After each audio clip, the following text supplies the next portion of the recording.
Praise to the lord. ఈరోజు దేవుడు మనకిచ్చినటువంటి వాగ్దానం ఏంటంటే, కీర్తనల గ్రంథము 27వ కీర్తన 14వ వచనం. ధైర్యము తెచ్చుకొని నీ హృదయమును నిబ్బరముగా నుంచుకొనుము, యెహోవా కొరకు కనిపెట్టియుండుము. ఆమేన్. మన ముందున్నటువంటి సమస్యల విషయంలోనూ, మనము అనుభవిస్తూ ఉన్నటువంటి ప్రతికూల పరిస్థితుల విషయంలోనూ, మన మీద ఉన్నటువంటి బాధ్యతలు, మన మీద ఉన్నటువంటి భారములను మనము మోయలేని పరిస్థితులలో, మన జీవితాన్ని ముందుకి కొనసాగించలేని పరిస్థితుల్లో, ఆ ముందున్న ఆ బాధ్యతలన్నిటినీ నేను నెరవేర్చగలనా? ముందున్న సమస్యలన్నిటి నుంచి నేను బయటపడగలనా? అవి నా శక్తికి మించినవిగాను, నా జ్ఞానానికి మించినవిగాను ఉన్నాయి కనుక వాటి నుంచి నేను ఎలా బయటపడాలి, వాటిని నేను ఎలా సాధించగలగాలి, వాటిలో నేను ఎలా విజయం పొందగలగాలని ఆలోచిస్తూ భయపడుతూ ఉన్నారేమో. దేవుడు అంటూ ఉన్నాడు, నీ ముందు నువ్వు చేయవలసిన కార్యముల గురించి నువ్వు భయపడొద్దు. అవి నీ శక్తికి మించినవైనను, నీ జ్ఞానానికి మించినవైనను వాటిని చూసి నువ్వు భయపడొద్దు. ఎందుకంటే ఆయన కొరకు మనము కనిపెట్టుకొని ధైర్యముగా ఉండి మన హృదయములను నిబ్బరముగా ఉంచుకుంటే ఆయనే మనకి సహాయము చేసి మన ముందు ఉన్నటువంటి సమస్యల నుంచి మనల్ని విడిపిస్తూ, ఆ సమస్యలను ఎలా పరిష్కారము చేయాలో మనకి తెలియజేస్తూ, మనకు భయము కలిగించే ఆ పరిస్థితి నుంచి మనల్ని ఆయన విడిపిస్తాడు.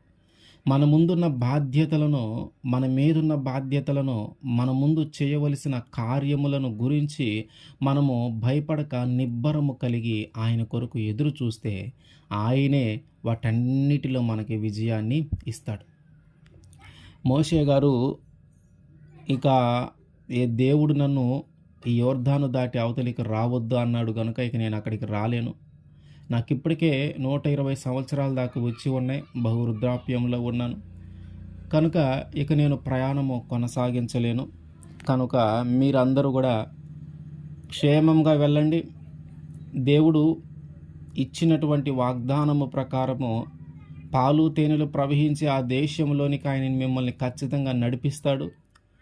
ఈ మధ్యలో ఎదురయ్యే సవాళ్ళను గురించి, సమస్యలను గురించి, శత్రువులను గురించి మీరు భయపడవద్దు, మీరు జడియవద్దు, మీరందరూ నిబ్బరము కలిగి ఉండండి అని చెప్తూ యెహోషువకి కూడా ఒక మాట చెప్తా ఉన్నాడు. ఏంటంటే, ఇక వీళ్ళందరినీ నడిపించబోయేది నీవే, నా స్థానంలో ఉండబోతూ ఉన్నది నీవే, కనుక వారికంటే ముందు ముఖ్యంగా నువ్వు ధైర్యంగా ఉండు, నువ్వు నిబ్బరంగా ఉండు, నువ్వు భయపడొద్దు, ఆయన కొరకు ఎదురు చూడు, ఏం చేయాలన్నా ఆయన కొరకు ఎదురు చూడు, ఏ సమస్య వచ్చినా ఆయన కోసం ఎదురు చూడు, ఏ బాధ వచ్చినా, ఏ శత్రువు నీ మీదకి వచ్చినా ఆయన సహాయం కొరకు ఎదురు చూడని నువ్వు నిబ్బరము కలిగి ధైర్యంగా ఉండమని మోషే గారు యెహోషువకి చెప్తూ ఉన్నాడు.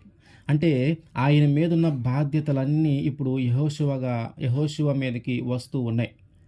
మోషే గారి మీద ఉన్న బాధ్యతలన్నీ కూడా ఇప్పుడు యెహోషువకి అప్పగించబోతూ ఉన్నాడు దేవుడు, కనుక ఆయన్ని సిద్ధపరుస్తూ ఉన్నారు. నువ్వు భయపడొద్దు, ఇంతమంది జనాంగాన్ని నేను నడిపించగలనా, ఇంతమంది జనాంగానికి నేను న్యాయం తీర్చగలనా, కొన్ని లక్షల మందిని నేను ఒక మాట మీద ఎలా ఉంచగలను, వారిలో భేదాభిప్రాయాలు ఏర్పడకుండా, ఒకరినొకరు తన్నుకొనకుండా, ఒకరినొకరు ఆ గొడవలాడుకోకుండా వీళ్ళందరినీ నేను ఎలా నడిపించగలనని నువ్వు భయపడొద్దు. ఈ కార్యాన్ని నేను చేయగలనా, నా ముందున్న బాధ్యతను నేను చక్కగా నెరవేర్చగలనా అని నువ్వు భయపడవద్దు, నువ్వు జడియవద్దు, నువ్వు నిబ్బరము కలిగి ధైర్యంగా ఉండు. నువ్వు చేయాల్సింది ఏంటంటే దేవుని కొరకు కనిపెట్టుకుంటే చాలు. ఏ సమస్య వచ్చినా మీరు అక్కడికి వెళ్ళినప్పుడు, కానాను దేశంలోనికి వెళ్ళినప్పుడు అక్కడ కొంతమంది నివసిస్తూ ఉంటారు, వాళ్ళందరినీ అక్కడి నుంచి పంపించే బాధ్యత కూడా ఆయనదే. ఈ మధ్యలో ఎదురయ్యే ఈ శత్రువుల బెడద నుంచి తప్పించే బాధ్యత కూడా ఆయనదే. మనం ఏం చేయాలంటే ఒక్కటే, ఆయన కొరకు కనిపెట్టి చూడటమే.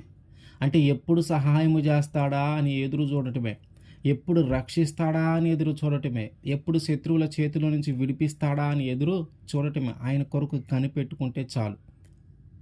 ఈ ముందున్న బాధ్యతలన్నీ నెరవేర్చడానికి, ముందున్న పనులన్నీ చేయడానికి, ఆ ముందున్న కార్యములను జరిగించడానికి మన శక్తి, మన బలము సరిపోకపోయినను ఏం కాదు కానీ మనము ఆయన కొరకు ఎదురు చూడాలి. ఆయన సహాయం కొరకు ఎదురు చూడాలి. ఎప్పుడైతే మనము ఆయన మీద ఆధారపడి ముందుకు వెళతామో, ఆయనని కనిపెట్టుకొని ముందుకు వెళతామో, ఖచ్చితంగా ఏ పని మొదలుపెట్టినను మనకి విజయమే.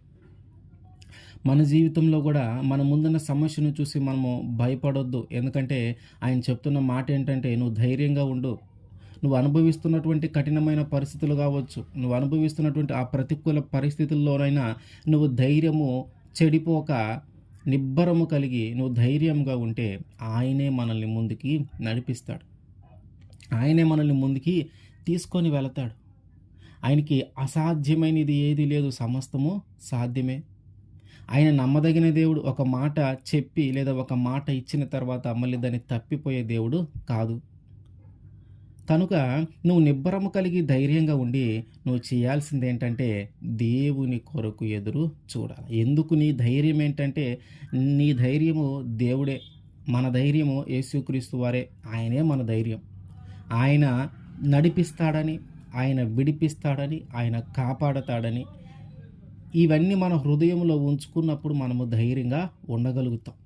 మన సమస్య పెద్దదైనప్పుడు, మన ముందున్న ఆ సవాళ్ళు చాలా పెద్దవిగా ఉన్నప్పుడు, మనము చేయవలసిన ఆ పని, చేయవలసిన ఆ కార్యములు, జరిగించవలసిన ఆ బాధ్యతలన్నీ పెద్దవిగా ఉన్నప్పుడు, మన శక్తికి మించి ఉన్నప్పుడు వాటిని గురించి మనము భయపడకుండా మనం చేయవలసింది ఏంటంటే, మన హృదయంలో మనము ధైర్యంగా ఉండగలగాలి.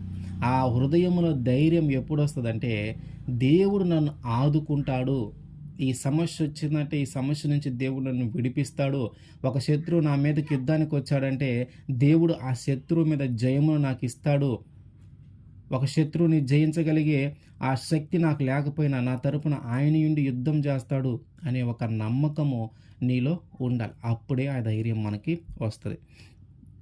కనుక ఆ సమస్యలను బట్టి కానీ, ప్రతికూల పరిస్థితులను బట్టి కానీ, బాధలను బట్టి కానీ, ముందున్న బాధ్యతలను బట్టి కానీ, మన మీదున్న బాధ్యతలను బట్టి కానీ, మనం జరిగించవలసిన కార్యములను బట్టి కానీ, ఆ ముందు అనేకమైన పనులు నేను ఒక్కడినే చేయగలనా, ఇది నా వల్ల అవుతుందా, ఇది నేను చేయలేనేమో, ఇది నా శక్తికి మించి ఉంది, నా జ్ఞానానికి మించి ఉంది, నా చదువుకు మించి ఉందని ఆలోచన చేస్తూ ఉన్నావేమో, వాటన్నిటినీ దేవుడు నీ పక్షముగా జరిగిస్తాడు. అందుకని ఆయన అంటూ ఉన్నటువంటి మాట అంటే, నువ్వు నిబ్బరము కలిగి ధైర్యంగా ఉండి, ఏం కాదు. నీ హృదయంలో భయం అనే దానిని రానివద్దు. నీ హృదయంలో ఆ భయపడే ఆ పిరికితనాన్ని నీ హృదయంలోనికి రానివద్దు. ఎందుకంటే నీ ముందు ఎంత సవాళ్ళను, నీ ముందు ఎంత సమస్యను, దాన్ని ఖచ్చితంగా జయించగలిగేలాగున మన పక్షమున దేవుడు పోరాడతాడు. మన పక్షమున మన దేవుడు యుద్ధము చేస్తాడు. ఆ సమస్యకి పరిష్కారము, ఆ బాధలకి పరిష్కారం అన్నిటినీ ఆయన దయచేస్తాడు.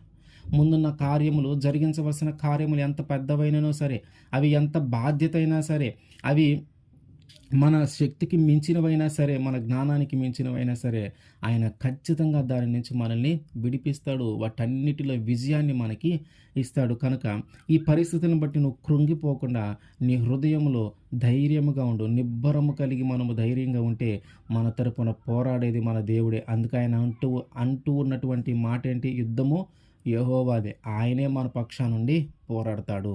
ఆమేన్.